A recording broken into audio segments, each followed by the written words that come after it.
Hey, this is John Young. One of the questions I get quite a bit is people asking about what is the tools when they're looking to get into it and they're talking cordless tools. They're like, hey, which ones should we kind of start investing in as you go forward?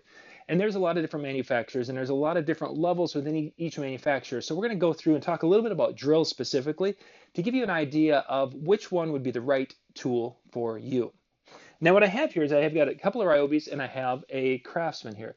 We've got a little brushless one here from Craftsman, and then I have a brushless from RYOBI, and then I also have the brushless HP series. So we're really looking at two manufacturers and two different levels of tools here, and we'll get to that in just a bit. But let's jump into our friends at Home Depot. There's a variety of different tools available. There's DeWalt and Makita that is at Home Depot, but let's specifically look at the family of tools from RYOBI, Ridgid, and Milwaukee, because those are all kind of a related family set of tools.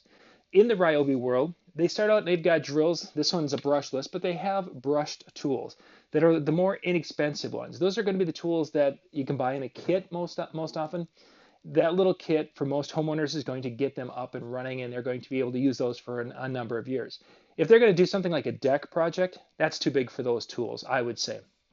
But if you're going to be just doing some drilling a few holes here, my daughter uses my brushed drill from RYOBI to drill holes in flower pots in the bottom so the water can drain out. Things such as that for just the average drilling a couple of holes or using them a couple of times a month, and that's it. The brush tools work fine from RYOBI, and those little kits will get you going and get you there.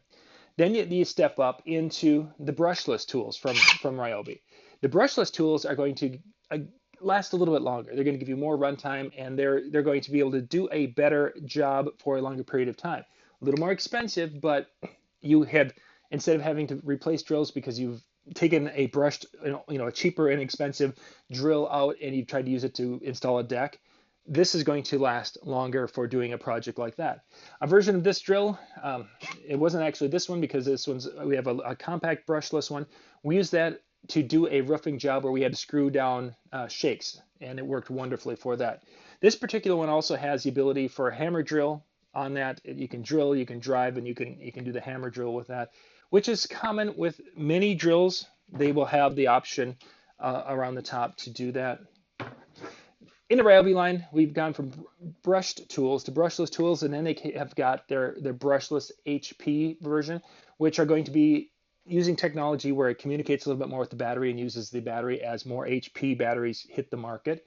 So that's kind of a step up. And again, this particular one has the same hammer drill functionality, which is going to be very common with most of your mid to upper level drills.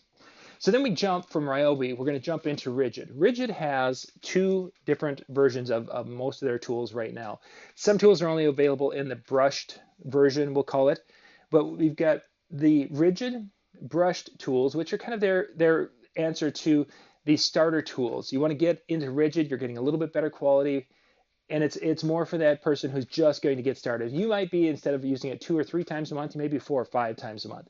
Maybe you've got some different project. The brush tool is going to get you there. If you want to take a step up from there, Ridgid has their brushless version. Now the brushless version took the place of the Octane tools in the Ridgid line. That's going to give you longer runtime. It's going to give you some smart capabilities to be able to have these tools run longer, run stronger, and take advantage of the better quality, the higher end batteries that you're getting, the max output batteries that you're getting in the Ridgid line. There's 2 different batteries in the Ridgid line, kind of a standard and the max output, and these will take advantage of those better quality batteries and even the Octane batteries. And then we jump into Milwaukee. Milwaukee tools have got a couple of different levels of tools within their drills. They have got the M18, which is their 18 volt. They have the M12, which is the 12 volt version. The 18 volt would be the one I would be kind of comparing, similar to what we're looking here. But they have the M18 drill, which is pictured right here, which is their more entry level of the Milwaukee tools. Then they go into the fuel line. The fuel line is their top of the line, where it's going to communicate with the fuel batteries and it's going to be able to do things, last longer. This is really, you're approaching the contractor grade type tools here with Milwaukee. So if we kind of go and look at it on a continuum, you've got the RYOBI tools that are for the starting person, and they get into the aggressive do-it-yourselfer. Then you've got the Ridgid tools that kind of start in that same, a little bit above maybe some of the RYOBI entry level, and that takes you through the aggressive do-it-yourselfer into the bottom of the pro market, somewhere in that pro market. And then you've got the Milwaukee that's going to be maybe a half a step above the Ridgid, and that's going to go in with their fuel is going to get you closer, to the top of the market. Some of the best drill and drivers in the market with the fuel, the M18 fuel. It really depends, of course, what you're going to be doing. If you're using it every day on the job site, I would recommend you looking either at the fuel in the Milwaukee or looking maybe at the brushless or the octane in the Ridgid. Those are going to be there and last and be that daily grinder. And of course, there's a cool thing with the Ridgid. They have an incredible warranty. So that's definitely something you want to look at. If you're someone who's using your drill, you're a kind of a DIYer, even if you hire out, but you're not using the drill every day. You're not using the saw every day. You're using them a few times a week. That puts you maybe looking in the Ridgid area or looking at maybe the upper end, the brushless HP versions in the RYOBI. Either one is going to be able to be there and last you for a long time. If you're someone who basically might not touch this drill for 2 months, then you might be looking at the RYOBI brushed versions, just because you don't need to have that quality. Although you can get that quality and those tools are going to be there and it's never going to let you down type of thing, it's a question of, how much are you going to want to invest in those tools. We'll put links in the description so you can go out to Home Depot and check out the variety of different tools available. They've got a nice dispersion with those companies on, going from the entry person, the beginner, all the way through the pro.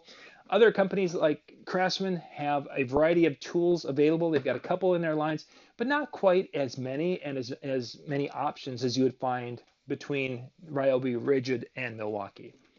This is John Young for the Weekend Handyman. Thank you for watching. For more tips and how-to videos, go to weekendhandyman.com.